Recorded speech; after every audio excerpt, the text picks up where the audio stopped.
So good morning, everyone, and welcome to the combo fascia class with somatics, fascia flossing, and yin. So let's just take a comfortable seat. We'll take a moment to settle in, closing your eyes. One of the subtlest things that you can do for your own posture, which is really easy and simple, is if you put your hands together like you do namaste hands and you take your thumbnail, start around your middle of your chest and start to gently glide it up your skin, now very lightly. And you'll start to feel this sense of, I'll call it movement, but it's much softer than that. When you get to your collarbones, notice if you feel lighter in your chest. Notice if your shoulders and the back of your body relax. Notice if you can tip your chin a little easier. And then let your hands come down. Pause here.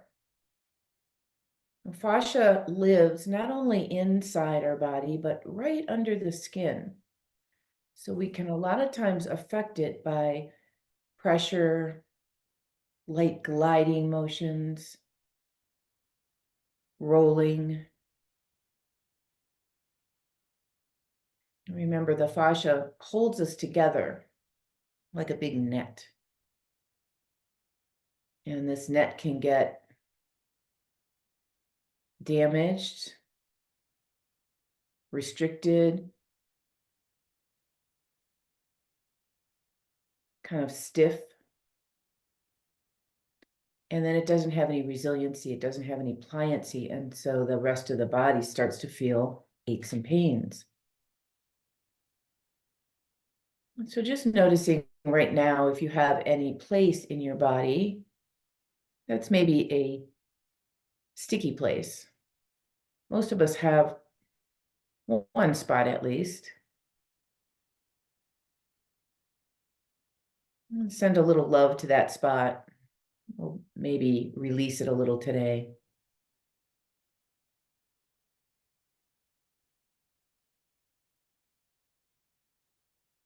And now to practice the flossing idea, I want you to put your hands back together like they were. You can keep your eyes closed and press into your fingertips just enough so that you're doing it. And press into the palm of your hand just enough so you can feel it. Can you feel the arms engage and the shoulders and maybe the upper back? Keep that pressure and start to move your fingertips upward towards the ceiling. And we do this nice and slow. We're stretching the muscle and we're also working it at the same time. And when you get to this place where you think, I can't really go any farther, I want you to just release a little and come back down to where you started. Twice more. Push into your hands, fingertips too, and move upward. This is actually the floss. This is what's doing the work around the shoulders. We'll do something similar in a bit. And then come back down one more time. Press and glide upward.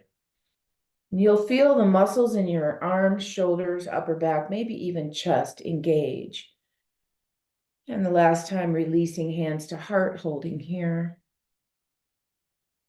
Take a breath and let this class be exactly what you need. Allow the hands to release. Softly open the eyes and gently roll the shoulders. Hi, Marie. Marie hopped on. All righty, so we're going to start with somatic movement first because it is the most subtle. And we did a little bit of that when I asked you to like lift your fingers up your throat. And if you were able to feel that difference, I'll call it. Most of us are kind of forward and closed. That's that somatic movement we're looking for. We're going to start lying on the floor. And as we always do with somatic movement, I want you to lie all the way flat down. Oh, I don't need my glasses. Lay all the way flat down, arms down, legs down, and take a moment to check in with what your body's feeling. Now, these kind of practices can seem really simple, and they are very profound. So legs all the way down, arms all the way down, and just take a moment here to see, just like we were doing in the centering, what's happening.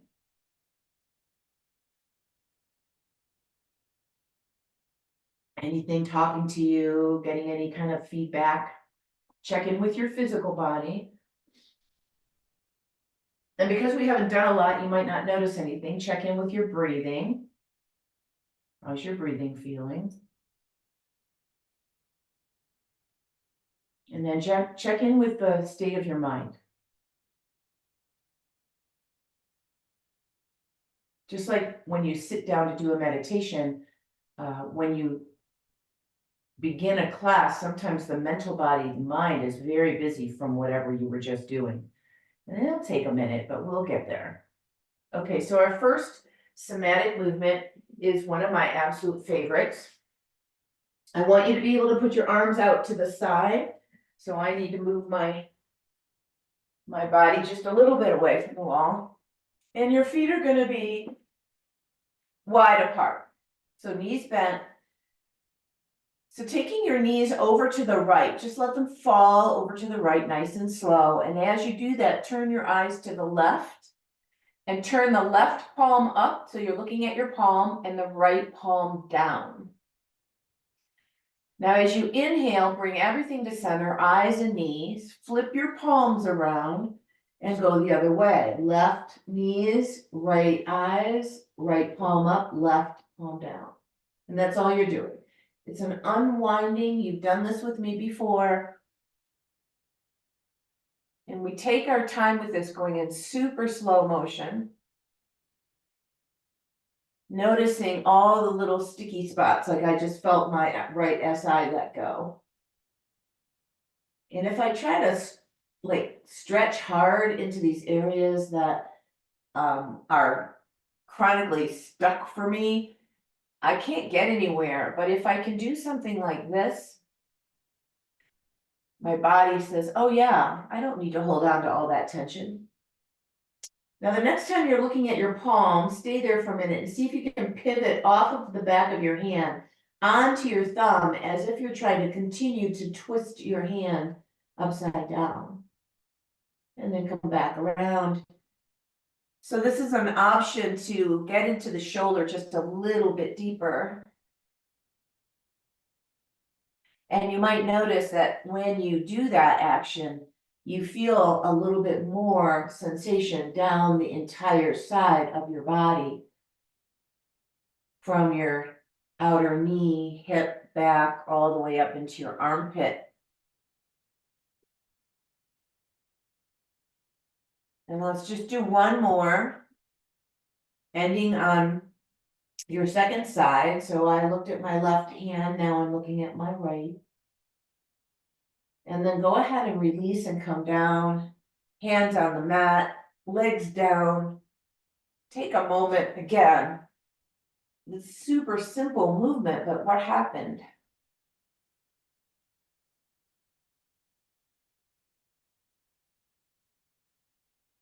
And every time we come back to this place, check in with the physical body, the breath body, and your mental body. Just sort of notice when the shifting is happening, because it will. All right, so we're going to bend the right knee.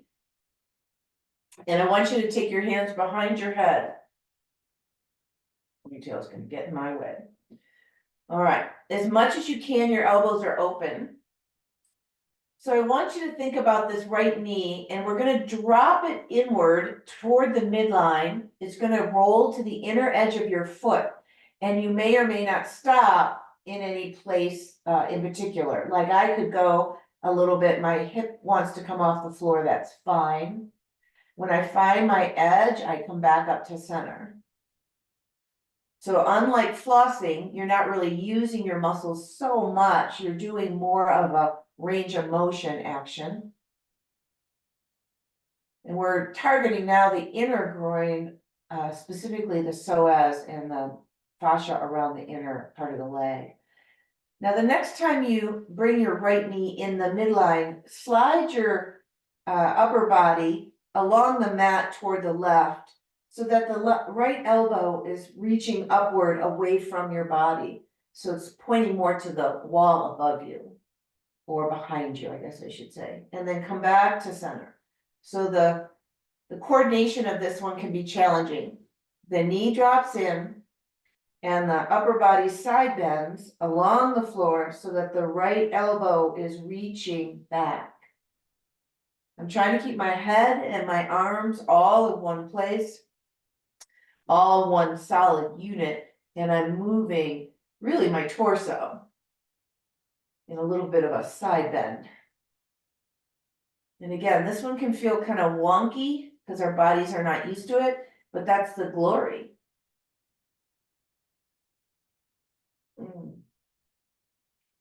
So if you feel there's some juice happening with this one, pay attention, maybe do it when you're home by yourself.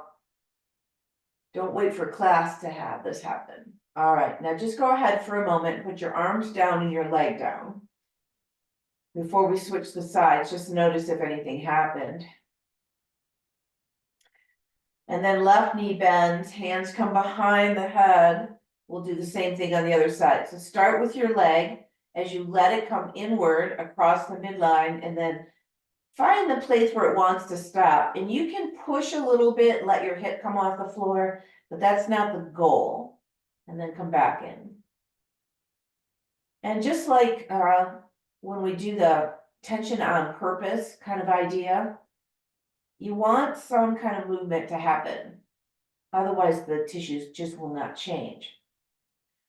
Go slow. The next time your knee starts to drop in, slide your upper body along the floor to the right so that your left elbow is pointing behind you. And then come back to center so everybody's back in the middle at the same time. Slide, slide, slide, or glide, you could say. And if you're on your sticky mat, this is actually a little challenging because it's sticky. When I practice this particular style of yoga with my teacher here, he has everybody lay a blanket down because he does a good 30-45 minutes of this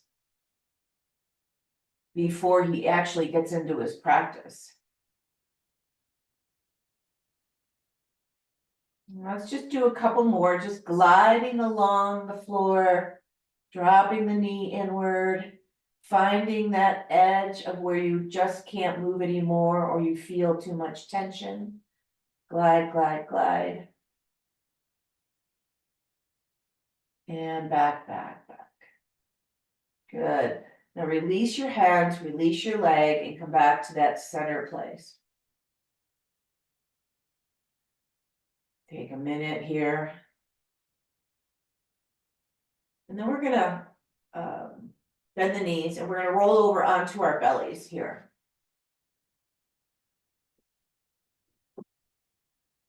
What I want you to do here, this is like Sphinx, but Sphinx is underneath, elbows under shoulders. I want you to slide your hands backward so that you can put your body down. Your arms are next to you, but your elbows are on the mat. And you're gonna start with your forehead down. Legs are in neutral. And as you inhale, just start to lift your head and shoulders away from the floor. Don't lift your elbows. This is not a high movement. And then lower yourself back down and turn your head. And then inhale, come back up to center. Eyes are neutral.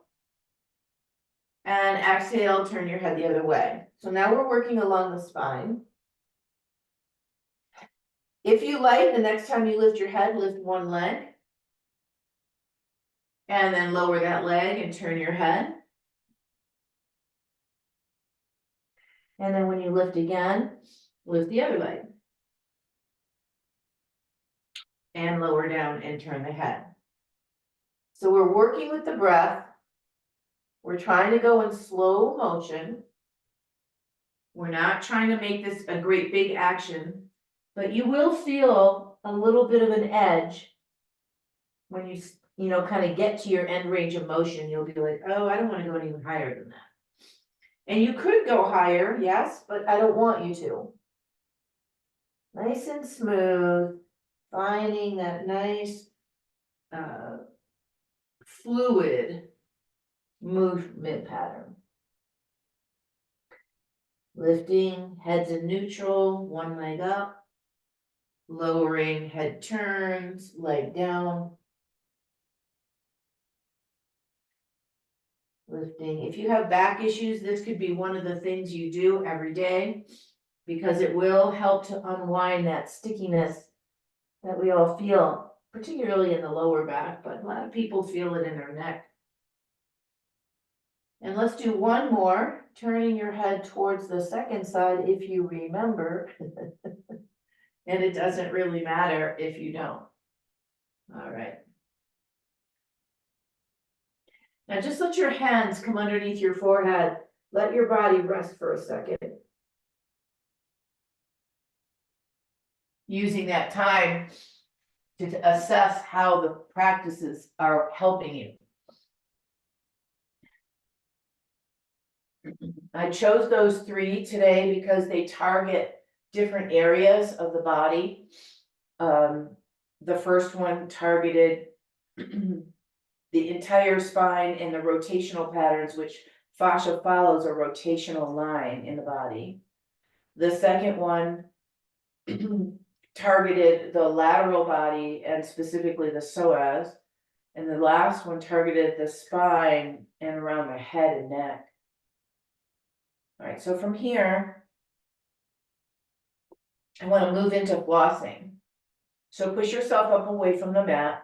And I want you to use your, or have your blocks nearby. You don't need them right now, but just have your blocks nearby. The first one, and again, you've done this with me if you've done these classes, you're going to come down on your forearms. And I want your elbows a little bit ahead of your shoulders, and your toes can be turned under or not, it doesn't matter. We're focusing on the upper body. So I want you to press into your hands and try to imagine gliding them or sliding them along the mat backwards. Keep all that going and then start to lean your hips back towards your heels. You're going to feel a stop. You're going to be like, oh, I can't go any further. Come forward. See if you can shift a little bit forward more over your hands. Push, pull, and then floss backwards. Hips toward the wall behind you. And then come forward. Push and pull. Now what I want you to feel is the muscles in the upper arms, primarily the triceps, the underarm, the shoulder. You might even be lucky enough to feel it in your middle back. Head's in neutral. And you're just pulling as you glide backward, keeping your head in neutral, and then come forward to release it. Glide back with that action in the arms. And you can feel, at least I can feel, the muscles as they're lengthening against tension.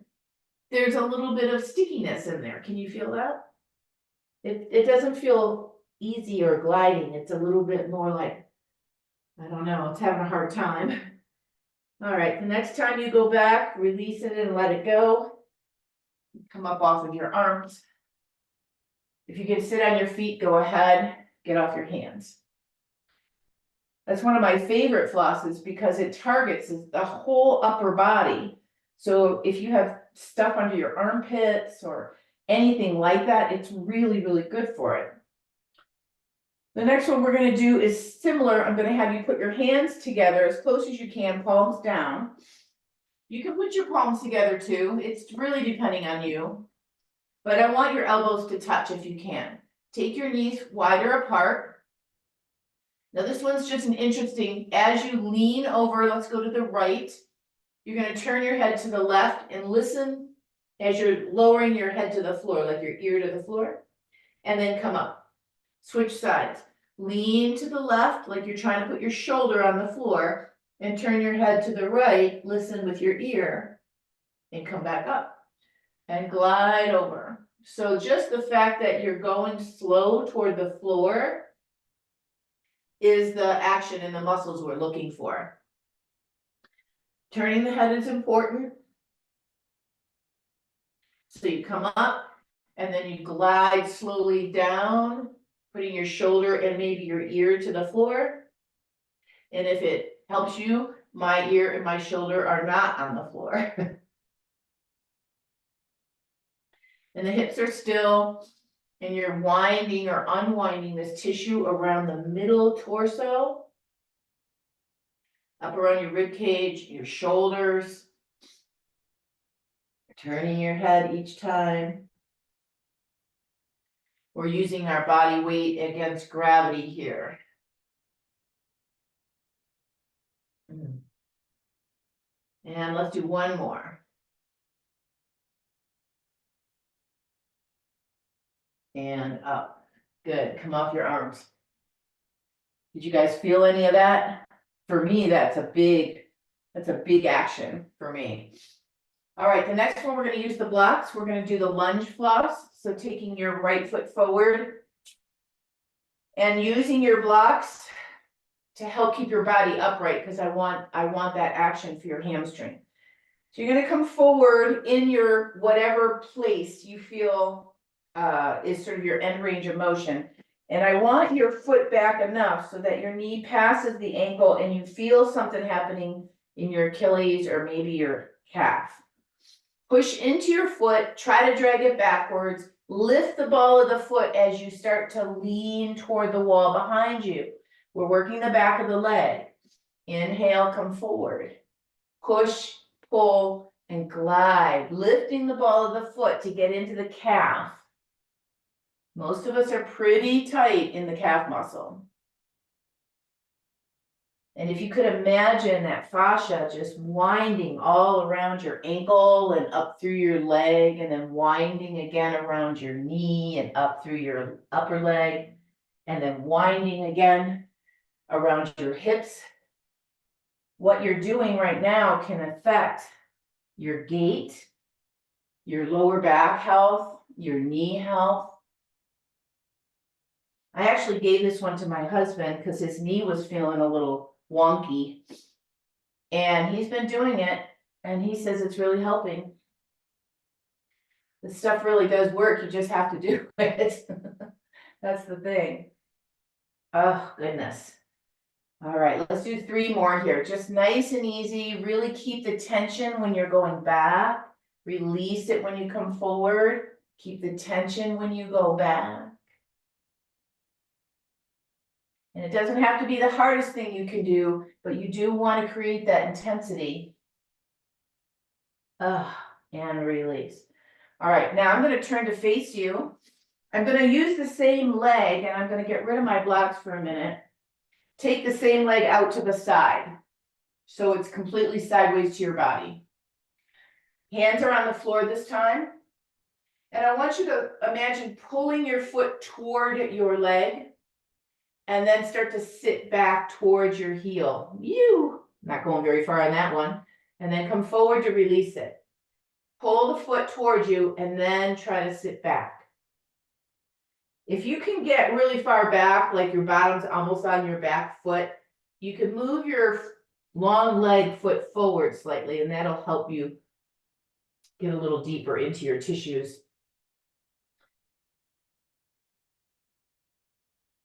And come forward and pull.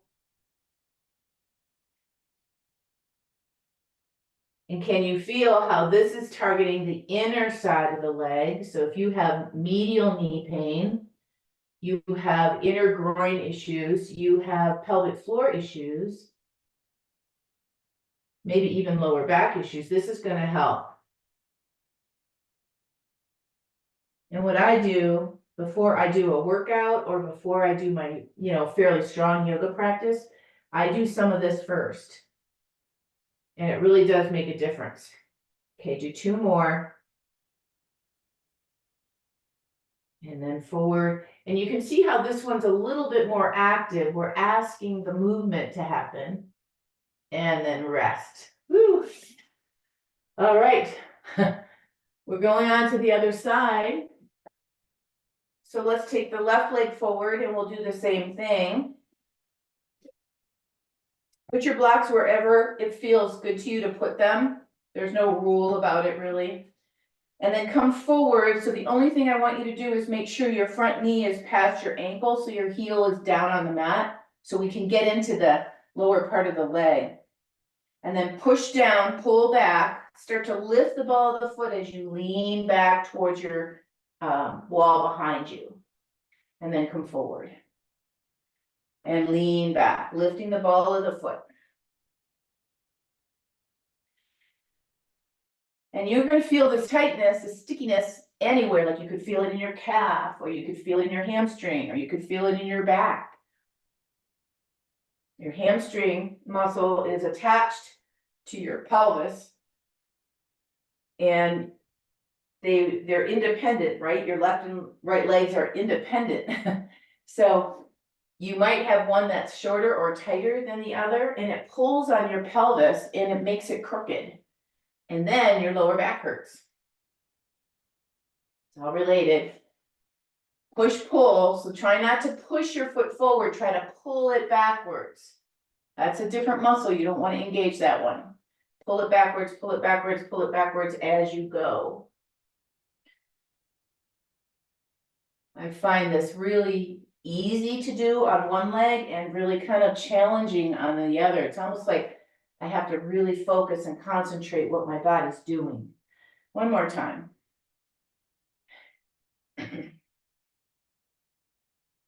Good. And then release it. Okay, so let's go to that second position, moving the blocks off the side. And you're going to take your leg out to the side now, palms on the floor. So you want to drag your foot like you're trying to pull it towards your knee, and then sit back.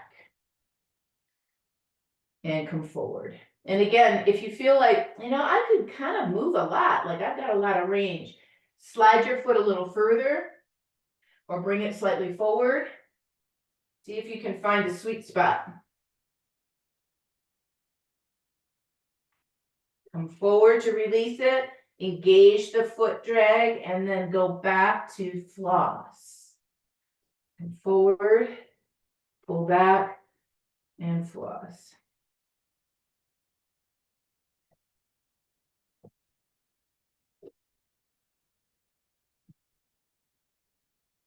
Good. Do 3 or 4 more, just working out these, I keep using the word sticky, but they're like little globs of non-resilient tissue where it just gets hard and it doesn't function properly. Good. And then release and come back to center. Pause in the middle. Let's go to child's pose for a moment just to rest. Get off your hands. Let your body kind of come into a neutral position.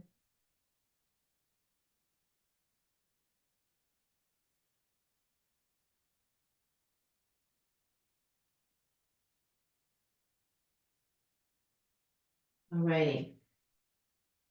So we just addressed the inner and the back of the leg and the inner leg. Now I want to address the front of the leg. So we're going to lie down on our back.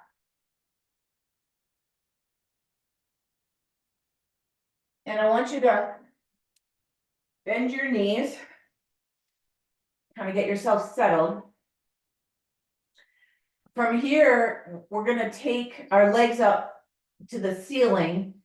And I want you to, and you can hold, let's start with your right leg. Hold your right leg behind your thigh. And if you're really long-waisted, you could use your strap. The left foot is going to come on top of the right foot. You're going to start with your legs straight. Now I want you to push down against your right foot and resist it as you go down to the floor. So the work is happening in the right quadricep, and then sweep it back up. Push the right or the left ankle down against the right ankle, and you're resisting as you go down, and then come back up. So this is for quadricep knee health. This goes up into the hip flexor area. So paying attention to A, is this really hard? B, do I feel something going on around my knee? If the answer is yes, then this is a really important thing to work on. Keep going and turn your heel so it's turning to the outer side of your hip. So it's a little baby internal rotation of your leg, pushing down, down, down, down, and then springing it back up. So the tension against the tissue is on the way down. And then for the last 3 or 4, let's turn the heel slightly inward towards your middle of your pelvis, and you're in a baby external rotation. And you might notice which one feels harder or gives you more feedback.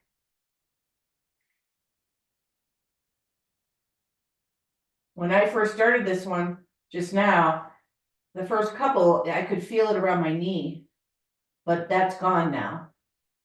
Does that happen to you? Good. Last one, and then rest on the floor for a minute. So your quadriceps going to get tired. These muscles do get tired, especially when they're working under tension like that. That's not a bad thing.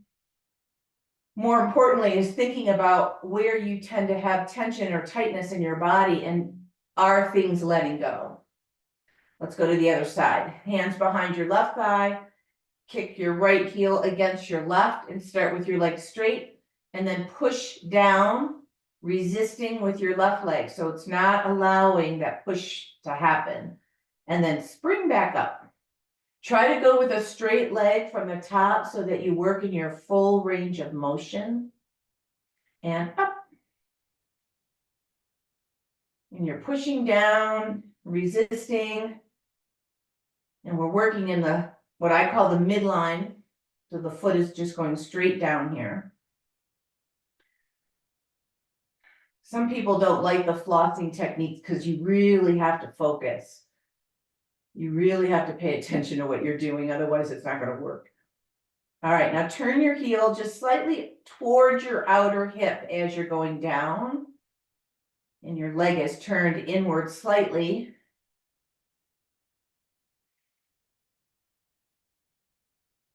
And you hold your leg because you want to have something to support it, right? You don't want to just do this without holding. It's a little too hard. And now turn your heel slightly inward towards your middle of your pelvis, little baby external rotation. Try to go from a straight leg all the way down as far as you can. If you have knee issues or you have swelling or you don't have good range of motion in your knee, this kind of thing can really help. Good. And then pause. Feet on the floor, arms down, rest. Was that one hard?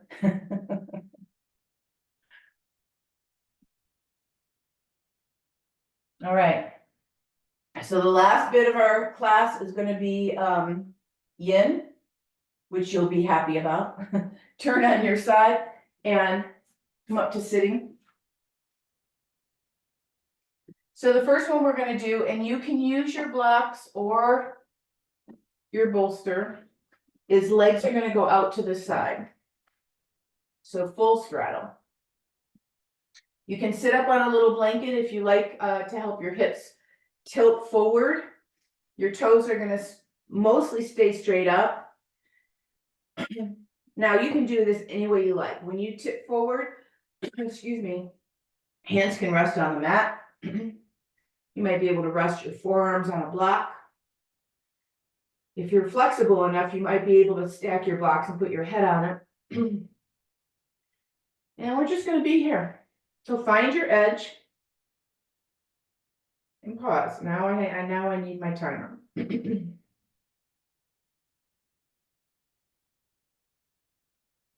And so remember, in yin, we don't move. It's a completely different focus. And we find that edge of tension, and then we pause there. And we let the tension against the tissues start to have an effect. When you feel the tension go away, it softens, and then you don't feel anything anymore, you can actually get into a deeper shape. Soften your eyes, soften your jaw. Let gravity and your body weight do all the work.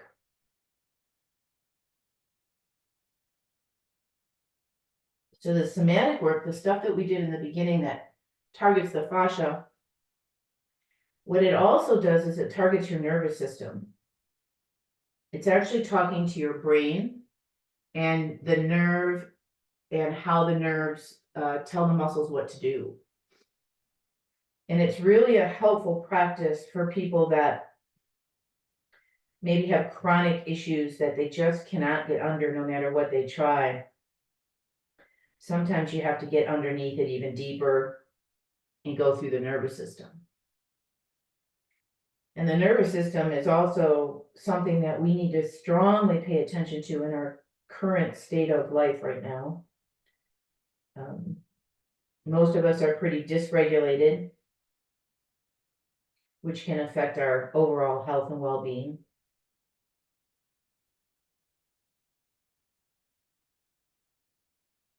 The second one that we did, the second flossing, I like to use because not only is it like flossing the tissues, I can't think of it any other way, like flossing your gums, but it's also taking you through a range of motion through your joints. And so it's targeting it in a different way. Talking more to the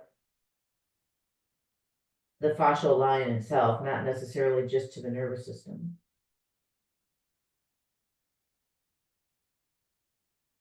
Go ahead and take a deep breath. And then slowly starting to come up. Let's bring your legs together. This next one, they call it square pose in yin. So if you were to sit your legs in traditional Sukhasana with your legs crossed, not at your ankles, but over your like shin to shin or calf to calf, like that, where your feet are more under your knees. This could be your square pose. Or you could take your bottom foot, make sure it's straight, and the top foot comes on top. So you've made the straight line. You can see I've got this big space under here. So if I were doing this pose, I would be putting something underneath me like that. Okay. So for me today, that feels like it's way too hard. So I'm going to go back to the other one. And then I want you to take your forearms and I want you to lean on your legs on purpose. You can put your hands together, but we're going to be here for a couple of minutes, switching sides in the middle. The biggest problem I see with this one is that people cross their ankles and it's not really the action that I'm looking for. So try to shove your legs close in so that your feet and your knees are directly underneath on top of each other, and then be here. So either cross legs or one stacked on top of each other, either way. And you're using your body weight to lean on your body on purpose.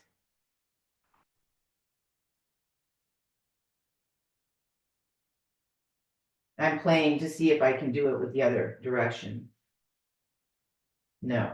See how crooked I am? If you're looking at me, no, that's a no. So I'm kind of half in between, right? I want to do the other one. I can kind of sort of do it. This one feels almost too easy. So if you're here with me and you feel like it's too easy, start to walk your hands out in front of you and come down more over your legs. You could even think about putting your elbows on the floor in front of your legs. And breathing.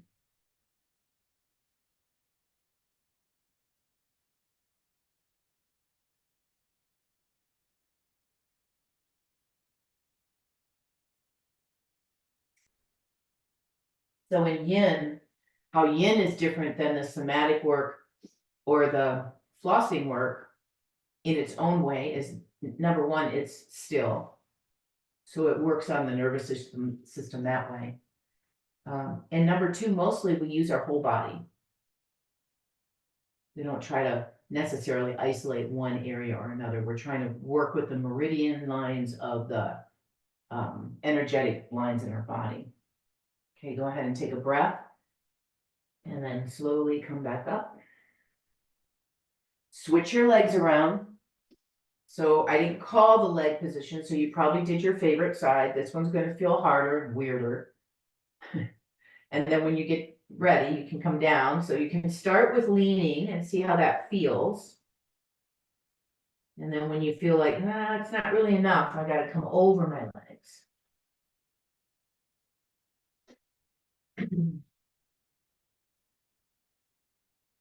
So it's nice to do a variety of things, just like it's nice to do a variety of activities and movement patterns.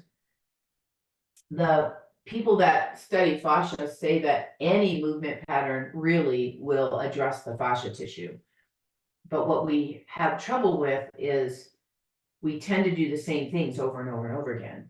Like if we walk, we're always walking. And so we don't get into the rotational parts of the body. We don't get into the lateral parts of the body.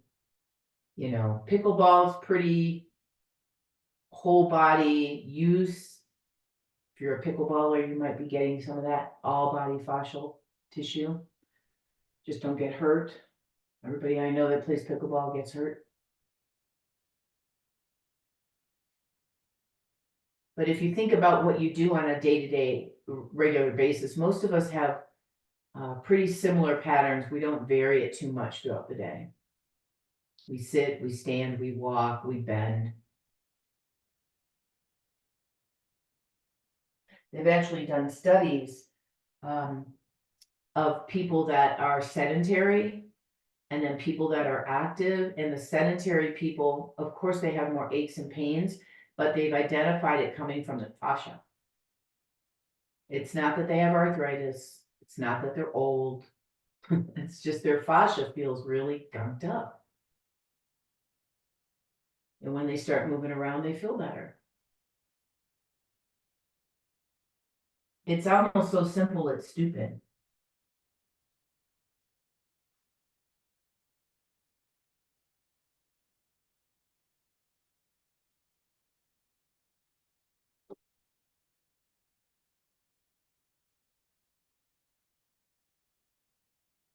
Okay, take a nice deep breath.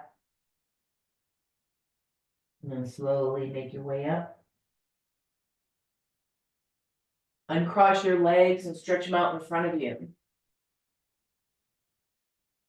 I like to teach this with something under your legs versus nothing. So if you have a towel or a blanket, I don't have my blanket here, but I could take my bolster and put it underneath my legs. It's almost a little too high, but we're gonna go forward over the legs, and I don't want you to overstrain your lower back. The other thing that you can do if you don't have something to put under your knees is to take a blanket or something and sit up on the edge of your sitting bones. So it forces your lower back to move towards your feet. Okay, so if I were teaching you and I was doing this myself, I'd probably sit on the floor, because I know that'll work better for me, and put something little under my knees. All right, so you find your way, and then take a deep breath. Exhale and start to fold forward, let your body release. Finding a place where you've got that sticky spot where you're not going to go anymore. Your hands can rest on your body. Your hands can rest on the floor. You can put a block in front of you to put your head on. You can use your bolster. You can even use your bolster and put it on your legs and come up and over it so that you're kind of resting on the bolster. The one thing you shouldn't do in yin is feel pinpointed discomfort somewhere. So if you feel real strong discomfort in your lower back or your SI joint, you need to back up. We're looking for an overall sensation. So in this case, we're talking to the meridian point that starts at the bottom of your foot, moves up the back of your leg, and up the back of your body, and up towards your head. So noticing what you feel. These are acupressure points. So acupuncturists use needles. Shiatsu practitioners use acupressure to push against the meridians and what they call marma points, the junctions, the connective areas where the energetic points or the energetic lines crisscross. So in yin, you're dealing with the energy body along with the fascial body. Soften into any overdoing.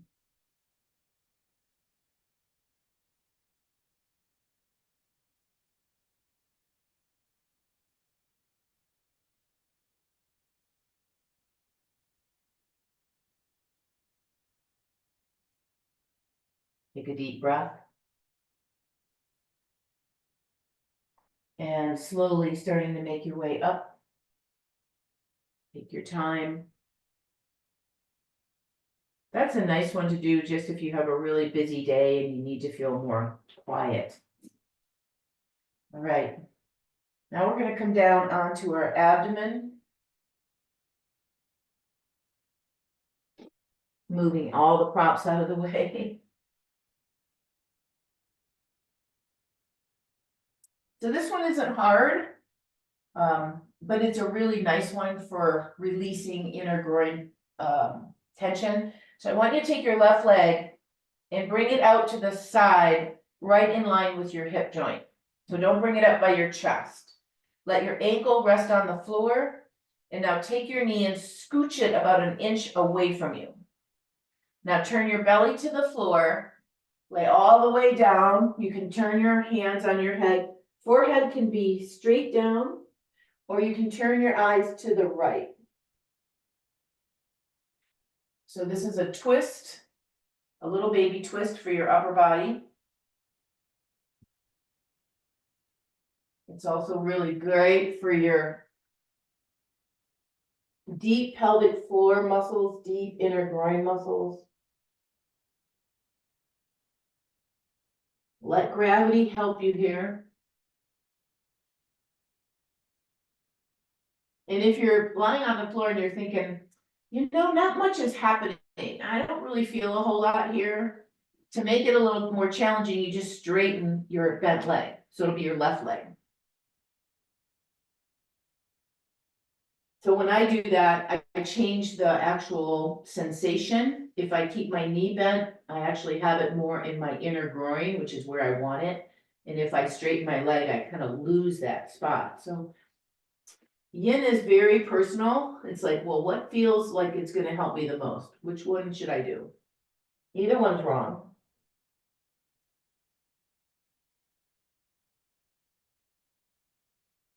And the other thing that all of this work helps with is the lymphatic system. So the lymph system and the fascial system are closely related. And there's a lot of fascia that gets wound up around your joints, and there's also a lot of lymphatic glands around all of your joints, specifically in what we call the pits, the armpits, the knee pits, the neck pits. And so can you imagine that if the fascia was really tight and not resilient, it didn't really move much, how it would restrict the lymphatic system and the glands, moving not only our good stuff around the body, but also flushing the bad stuff out of the body. It's really an important action to think about. Take a nice deep breath.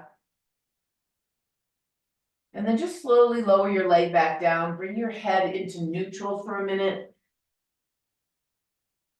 Take your time, noticing one side to the other. And then we'll just switch sides. So the right knee comes up to the side.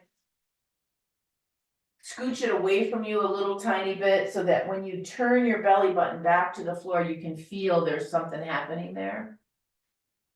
And then if you can, turn your head to the opposite direction. Play with that straight leg or bent leg position.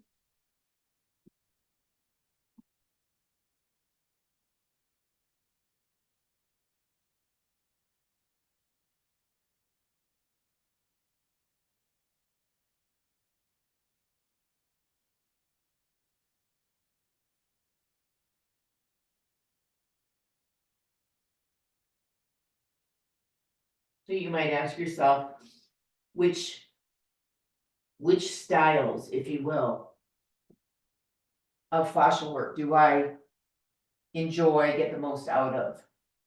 And then do more of that.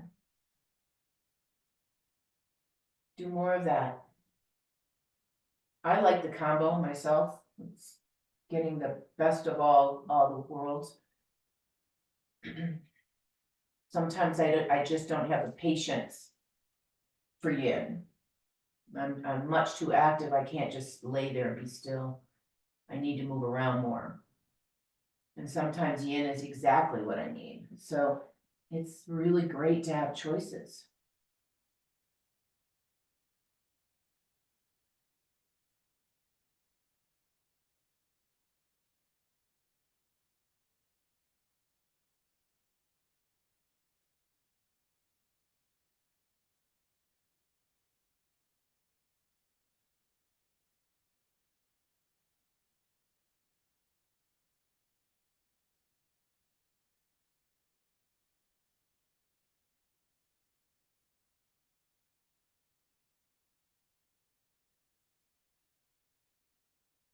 All right, go ahead and take a deep breath.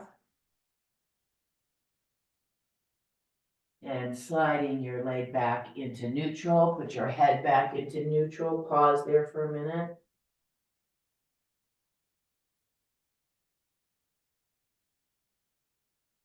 And then turning all the way over onto your back.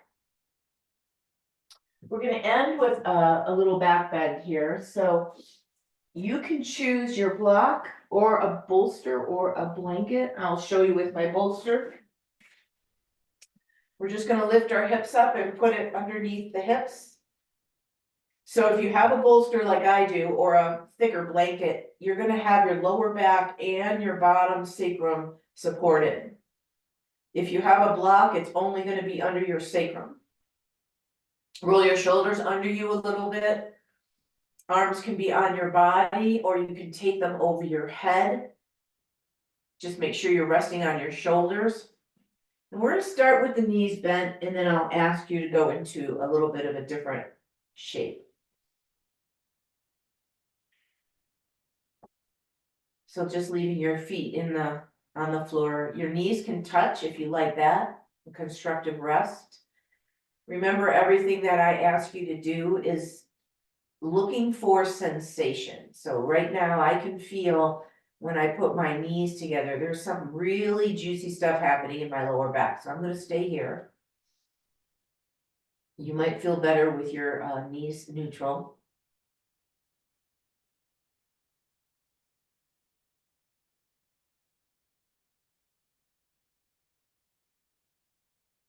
Just feel and sense into whatever's going on here. This is our last position.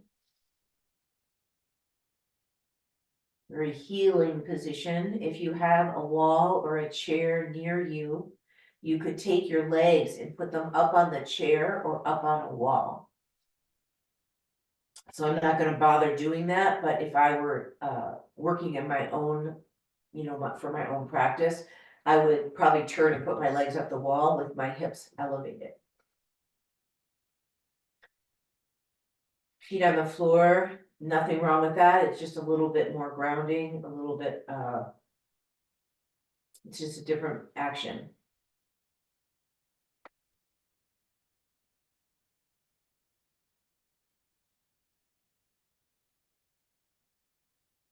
Softening into the shape.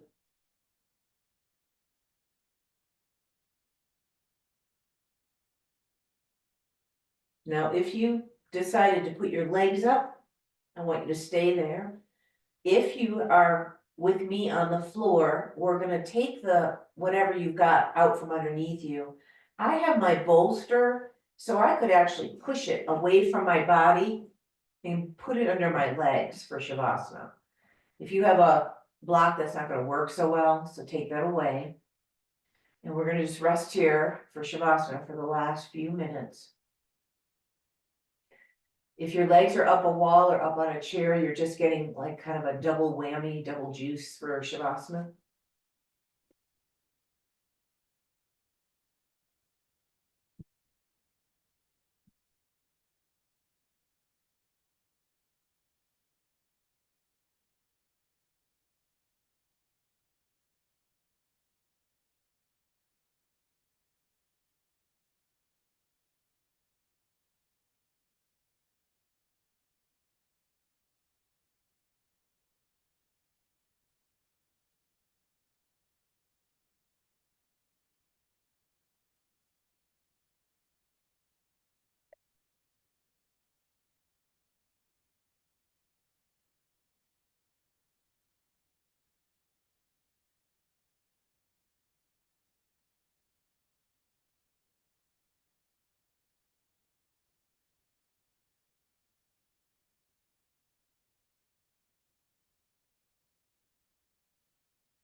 Take a nice deep breath.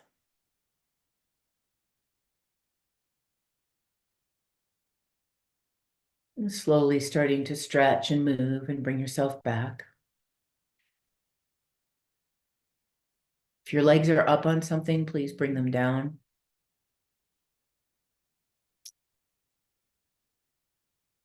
And when you feel ready, maybe knees can bend and you can roll to a side.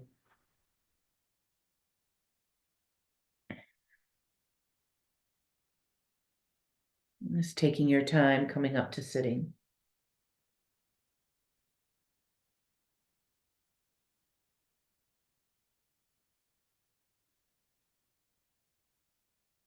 Once you're seated, let's bring the hands together. Traditional mudra of wisdom and compassion together at the heart. And gratitude as always for our time together on the mat, our deep body wisdom and guiding light. May our light always shine brightly, and may we always see the light in each other. Namaste.